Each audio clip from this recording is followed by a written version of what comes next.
Kada na, samahan nyo na naman po ako sa panibagong araw at panibagong mga kaganapan. Nung mga oras na to ay susunduin nga ni Mr. si Mama doon sa payag dahil maya-maya lang rin ay darating na ang mga magulang niya o ang lolo't lola ko kasama pa ang dalawa kong pinsan. O diba ang bilis ng transition, nandiyan na agad si Mama. Maya-maya nga rin ay naghintay na kami dito sa kalsada dahil sa malapit-lapit na nga raw sila. Obvious ba na masyado kaming excited? Finally, makakasama na rin ulit namin si lolo't lola namin. 2017 pa nung huling nakasama namin si Lola at sa mga nakasubaybay sa atin, alam nga na nandito si Lolo last year. Tulad ng sabi ko sa inyo, babalik si Lolo kasama na si Lola at hindi lang sila, kasama pa nga itong dalawa kong pinsan. Maya-maya nga ay natanaw ko na itong bus na sinasakyan nila.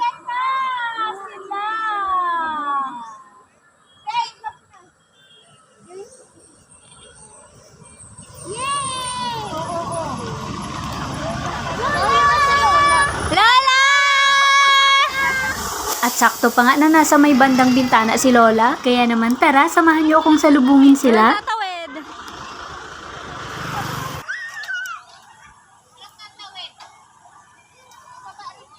Lola!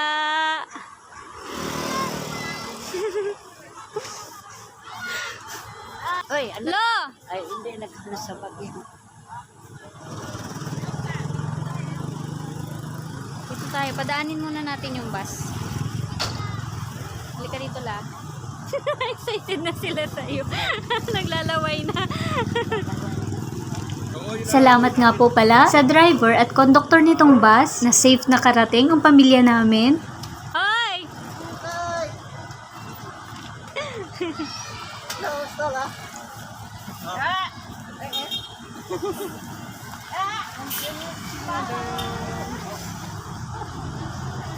Kuya, alis dyan, ligid.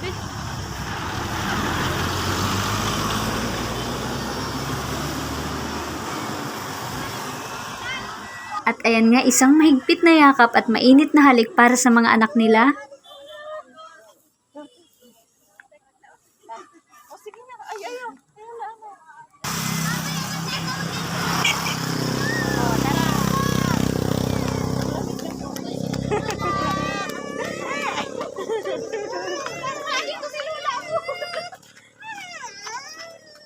Ayan, at sumalubong na rin nga ang mga apo at apo sa tuhod nila.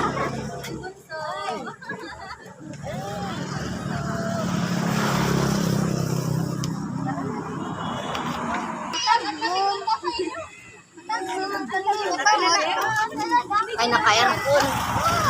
At excited rin kami bumuo ng magagandang alaala kasama sila lolo't lola. Kaya naman susulitin natin ang mga pagkakataong ito. Kumain nga lang silang saglit ng mga oras na to. At sa wakas makakasama na rin natin sa vlog itong mga pinsan ko. Solid nga rin ang suporta niya nila sa akin. Taga sana all lang noon. Makakasama na natin ngayon. And girls, mga binata nga pala yung mga yan. Kung bet nyo, pakimine na lang po. Charot! At eto, tamang cheska nga lang kami ng mga oras na to. Tapos kape-kape. And thank you po pala Auntie Jane sa mga chocolate. Sa uulitin. At kani-kanina nga lang ay dumating itong mga pinsan ko para bisitahin ang mga tropa nila. Partida, galing pa sa biyahe ang mga yan pero walang inuurungan. Maya-maya naman ay dumating na tong iba kong pinsan. Ang sarap nung makita na magkakasama ulit kayo. Kaso lang mukhang hindi nagpaalam ang mga to. Huwag lang kayong sasobra ha. Sigurado sinturon ang susundo sa inyo. Uy, wag ganun. O siya, paano ba yan? Hanggang dito na lang. Hanggang sa susunod na mga ganap. Salamat!